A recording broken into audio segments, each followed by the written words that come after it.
Continuity of care ಅಂತ ಇದೆ ಈ ಕುಟುಂಬ ವೈದ್ಯನ ಹತ್ರ. ಒಂದ್ಸರಿ ನಮ್ಮ ಹತ್ರ ಬಂದ್ರೆ ಬಹಳ ವರ್ಷಗಳ ಬರ್ತಾ ಇರ್ತಾರೆ. ನೆಗಡಿಯಿಂದ ಕ್ಯಾನ್ಸರ್ ತನಕ, ಕೋಲ್ಡ್ ಟು ಕ್ಯಾನ್ಸರ್, ಎಷ್ಟೋ ಸರಿ ಚಿಕಿತ್ಸೆ ಬರ್ಕೊಡೋ ಅಗತ್ಯತೆನೇ ಇರುವುದಿಲ್ಲ. ನಮಸ್ಕಾರ, ನನ್ನ ಹೆಸರು ಡಾಕ್ಟರ್ ಪ್ರಕಾಶ್ ಸೇರಾವ್ ಅಂತ. ನಾನು ಕರ್ನಾಟಕ ಮೆಡಿಕಲ್ ಕಾಲೇಜ್ ಹುಬ್ಳಿನಲ್ಲಿ MBBS ಪದವೀಧರ ಆದಮೇಲೆ ಬೆಂಗಳೂರಿಗೆ ಬಂದು ಯಶವಂತಪುರದಲ್ಲಿ ಪ್ರಾಕ್ಟೀಸ್ ಮಾಡ್ತಾ ಇದ್ದೇನೆ. 47 ವರ್ಷದಿಂದ ಮೆಡಿಕಲ್ ಪ್ರಾಕ್ಟೀಸ್ ಮಾಡ್ತಾ ಇದ್ದೇನೆ. ಫ್ಯಾಮಿಲಿ ಮೆಡಿಸಿನ್ ಪ್ರಾಕ್ಟೀಸ್ ಮಾಡ್ತಾ ಇದ್ದೇನೆ. ಇವತ್ತು ಕುಟುಂಬ ವೈದ್ಯನ ಬಗ್ಗೆ ನಾನು ಕೆಲವು ಮಾತುಗಳನ್ನ ಹೇಳೋದಕ್ಕೆ ಇಷ್ಟಪಡ್ತೀನಿ. ಕುಟುಂಬ ವೈದ್ಯ ಅಂತಂದರೆ ಎಲ್ಲರ ವೈದ್ಯ ಅಂತಲೇ ಕರಿಬಹುದು.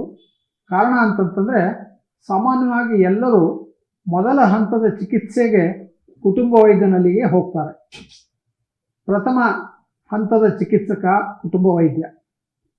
ಇದು ಎಲ್ಲರಿಗೂ ಇದೇ ತರಹದ ಪ್ರಾಕ್ಟೀಸ್ ಬೆಳೆದು ಬಂದಿದೆ. ಆದರೆ ಇವತ್ತು ನಮ್ಮ ದೇಶದಲ್ಲಿ ಬೇರೆ ಬೇರೆ ತರಹದ ಚಿಕಿತ್ಸಾ ಕೇಂದ್ರಗಳು ಪ್ರಾರಂಭವಾದಾಗಿನಿಂದ ಜನರು ಕುಟುಂಬ ವೈದ್ಯನ ಬಗ್ಗೆ ಮರ್ತು ಹೋಗಿದೆ. ಅವರಿಗೆ ಆ ಪರಿಕಲ್ಪನೆ ಮಸುಕಾಗಿದೆ. ಆದ್ರೂ ಈಗಲೂ ಕುಟುಂಬ ವೈದ್ಯ ಸಮಾಜದಲ್ಲಿ ಅವನದೇ ಆದ ಸ್ಥಿತಿ ಇದೆ. ಈಗ ಕುಟುಂಬ ವೈದ್ಯ ಏನು ಮಾಡಬಲ್ಲ ನೋಡಿ. ಸಾಮಾನ್ಯವಾಗಿ ಈ ಕುಟುಂಬ ವೈದ್ಯರು ಎಲ್ಲೆಡೆಗೂ ಇರ್ತಾರೆ. ಸುಮಾರು ವೈದ್ಯರ ಗುಂಪಿನಲ್ಲಿ 70% ಕುಟುಂಬ ವೈದ್ಯರೇ ಇದ್ದಾರೆ. ಅವರು ಸಾಮಾನ್ಯವಾಗಿ ದಿನನಿತ್ಯದ ಸಮಸ್ಯೆಗಳನ್ನು ನೋಡ್ತಾರೆ. ಕೆಮ್ಮು, ನೆಗಡಿ, ಬೇದಿ, ವಾಂತಿ, ಡಯಾಬಿಟಿಸು, BP ಈ ಥರ. ಅವರು ಮೊದಲ ಹಂತದ ವೈದ್ಯ ಆಗಿರೋದ್ರಿಂದ ಕೂಡಲೇ ಸಮಸ್ಯೆ ಗುರುತಿಸಬಲ್ಲರು.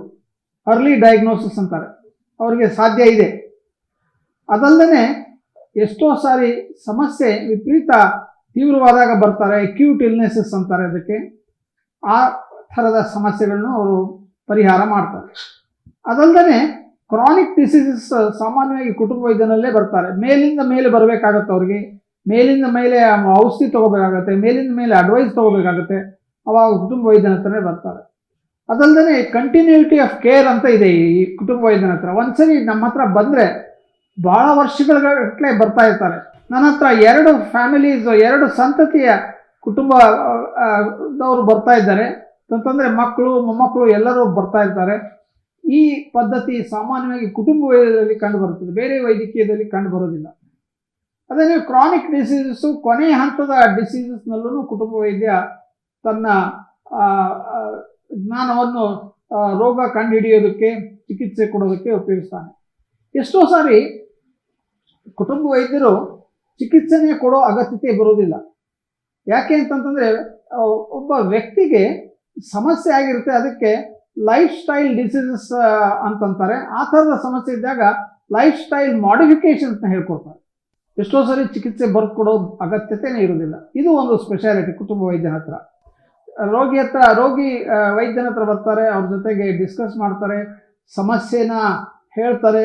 ವೈದ್ಯ ಅದನ್ನು ಕಂಡುಹಿಡಿದು ನಿಮಗೆ ಈ ಥರದ ಸಮಸ್ಯೆಗಳನ್ನ ನೀವೇ ಬಗೆಹರಿಸ್ಕೋಬೋದು ಅಂತ ಹೇಳಿ ಕಳಿಸ್ತಾರೆ. ಅದರಿಂದ ಕುಟುಂಬ ವೈದ್ಯನ ಹತ್ರ ಬಂದಾಗ ಲೈಫ್ ಸ್ಟೈಲ್ ಮಾಡಿಫಿಕೇಶನ್ಸ್ ಹೇಳ್ಕೊಡ್ತಾರೆ.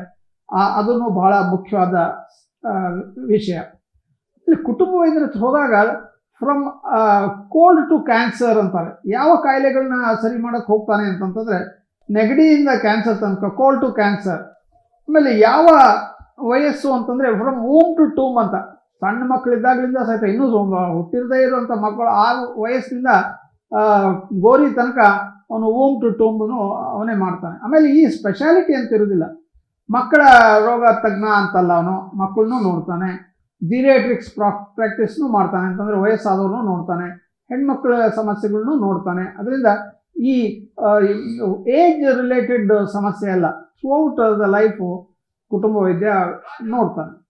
ಕುಟುಂಬ ವೈದ್ಯ ಇವತ್ತು ಬಹಳಷ್ಟು ಮುಂದುವರೆದಿದೆ. ಸಣ್ಣ ಸಣ್ಣ ದೇಶಗಳಲ್ಲೂ ಸಹಿತ ಸಾಕಷ್ಟು ಅದ್ರ ಬಗ್ಗೆ ಅವೇರ್ನೆಸ್ ಬಂದಿದೆ. ನೋಡಿ, ಕುಟುಂಬ ವೈದ್ಯಕೀಯದ ಒಂದು ಪುಸ್ತಕ ಇದು. ನಮ್ಮ ದೇಶದಲ್ಲಿ ಈ ಥರದ ಟ್ರೈನಿಂಗ್ಸ್ಗಳಿಲ್ಲ, ಆದರೆ ಬೇರೆ ದೇಶಗಳಲ್ಲಿ ಈ ಥರದ ಟ್ರೈನಿಂಗ್ಸ್ ಎಲ್ಲ ಇರೋದ್ರಿಂದ ಕುಟುಂಬ ವೈದ್ಯಕೀಯ ಬಹಳ ಮುಂದೆ ಬಂದಿದೆ. ನಮ್ಮ ದೇಶದಲ್ಲಿ ಈಗ ಪ್ರಾರಂಭಿಸಿದ್ದಾರೆ. ಕುಟುಂಬ ವೈದ್ಯಕೀಯ ವೈದ್ಯರಿಗೆ ಚಿಕಿತ್ಸೆಗೆ ಅಥವಾ ಅದರದ ಕಾಯಿಲೆನ ಅರ್ಥ ಮಾಡ್ಕೊಳ್ಳೋದಕ್ಕೆ ಹೇಗೆ ಮಾಡಬೇಕು ಅನ್ನೋದನ್ನು ಪ್ರಾರಂಭಿಸಿದ್ದಾರೆ. ಮುಂದಿನ ದಿನಗಳಲ್ಲಿ ಅದು ಇನ್ನೂ ಹೆಚ್ಚು ವೈದ್ಯರಿಗೆ ಸಹಾಯ ಆಗ್ಬೋದು. ಕುಟುಂಬ ವೈದ್ಯಕೀಯ ಯಾವುದೇ ಸಮಾಜದ ಕುಟುಂಬ ವೈದ್ಯ ಯಾವುದೇ ಸಮಾಜದ ಕೇಂದ್ರ ಬಿಂದು ಅಂತ ಹೇಳ್ಬೋದು. ವೈದ್ಯಕೀಯ ವ್ಯವಸ್ಥೆಯಲ್ಲಿ ಕೇಂದ್ರ ಬಿಂದು. ಅವರು ಆ ಕೇಂದ್ರ ಬಿಂದುವಾಗಿ ಕೆಲಸ ಮಾಡಿದರೆ ಸಾಧ್ಯ ಆಗುತ್ತೆ. ಅವರ ಹೇಳಿಕೆಗೆ ತಕ್ಕನಾಗಿ ಸರಿಯಾಗಿ ರೋಗ ಗುರುತಿಸೋದು, ಸರಿಯಾದ ವೈದ್ಯನ ಹತ್ರ ಕಳಿಸೋದು, ತನಗೆ ಚಿಕಿತ್ಸೆ ಕೊಡೋಕ್ಕಾಗದೇ ಇದ್ರೆ ಆಮೇಲೆ ಆ ವೈದ್ಯನ ಆ ಪೇಷಂಟ್ ಅಷ್ಟೇ ಅಲ್ಲದೆ ಇಡೀ ಫ್ಯಾಮಿಲಿನೂ ಜವಾಬ್ದಾರಿ ತಗೊಳ್ಳೋದು ಆ ವೈದ್ಯನ ಕರ್ತವ್ಯ ಆಗುತ್ತೆ. ಇನ್ನೊಂದು ನಾನು ಬಹಳ ವರ್ಷಗಳು ಪ್ರಾಕ್ಟೀಸ್ ಮಾಡಿದ್ದೀನಿ. ಒಂದನ್ನು ನಾನು ಸ್ಪೆಷಾಲಿಟಿ ಕಂಡುಕೊಂಡೆ. ಏನು ಅಂತಂತಂದರೆ, ಎಷ್ಟೋ ಬಾರಿ ಡೊಮಿಸಿಲಿಯರಿ ವಿಸಿಟ್ಸ್ ಕೊಡಬೇಕಾಗತ್ತೆ. ಅಂದರೆ ಪೇಷಂಟ್ ಬರ್ತಾರೆ, ಸಮಸ್ಯೆ ಇದೆ, ಅವ್ರ ಮನೆಗೆ ಹೋಗಿ ನೋಡಬೇಕಾಗತ್ತೆ. ವಯಸ್ಸಾಗಿರುತ್ತೆ, ತುಂಬ ಸಣ್ಣ ಮಕ್ಕಳು ಇರ್ತಾರೆ, ಕರ್ಕೊಂಬರೋಕ್ಕಾಗೋದಿಲ್ಲ, ತುಂಬ ಭೀಕರವಾದ ಸಮಸ್ಯೆ ಇರ್ತದೆ, ಜ್ವರದಿಂದ ಬಳಲ್ತಿರ್ತಾರೆ. ಡೊಮಿಸಿಲಿಯರಿ ವಿಸಿಟ್ಸ್ ಮಾಡೋನು ಕುಟುಂಬ ವೈದ್ಯ, ಬೇರೆ ಯಾವ ವೈದ್ಯರು ಮಾಡೋಕ್ಕೆ ಹೋಗೋದಿಲ್ಲ. ಅದು ಅಲ್ಲದೆ ಈಗಿನ ದಿವಸದಲ್ಲಿ ಕುಟುಂಬ ವೈದ್ಯರು ಸಹಿತ ಡೊಮಿಸಿಲಿಯರಿ ವಿಸಿಟ್ ಮಾಡೋದಿಲ್ಲ. ಕಾರ್ಪೊರೇಟ್ ಹಾಸ್ಪಿಟಲ್ಸ್ ಬಂದುಬಿಟ್ಟಿದೆ, ಅಲ್ಲಿಗೆ ತೊಗೊಂಡೋಗಿ ಅಡ್ಮಿಟ್ ಮಾಡ್ತಾರೆ, ಅಲ್ಲೇ ನೋಡ್ಕೋತಾರೆ ಅಂತ ಹೇಳ್ತಾರೆ. ಅದರಿಂದ ಈ ಥರದ ಕುಟುಂಬ ವೈದ್ಯಕೀಯ ಭಾಳಷ್ಟು ವಿಷಯಗಳಿವೆ. ಅದ್ರ ಬಗ್ಗೆ ಜನರಿಗೆ ಅದರ ತಿಳುವಳಿಕೆ ಇಲ್ಲ. ಮುಂದಿನ ದಿನಗಳಲ್ಲಿ ಜನರು ಈ ವಿಷಯಗಳನ್ನು ತಿಳ್ಕೊತಾರೆ, ಕುಟುಂಬ ವೈದ್ಯನನ್ನು ಪ್ರೋತ್ಸಾಹಿಸ್ತಾರೆ. ಅಷ್ಟೇ ಅಲ್ಲ, ಕುಟುಂಬ ವೈದ್ಯನ ಹತ್ರ ಹೋಗೋದ್ರಿಂದ ಖರ್ಚು ಕಡಿಮೆ ಇರ್ತದೆ.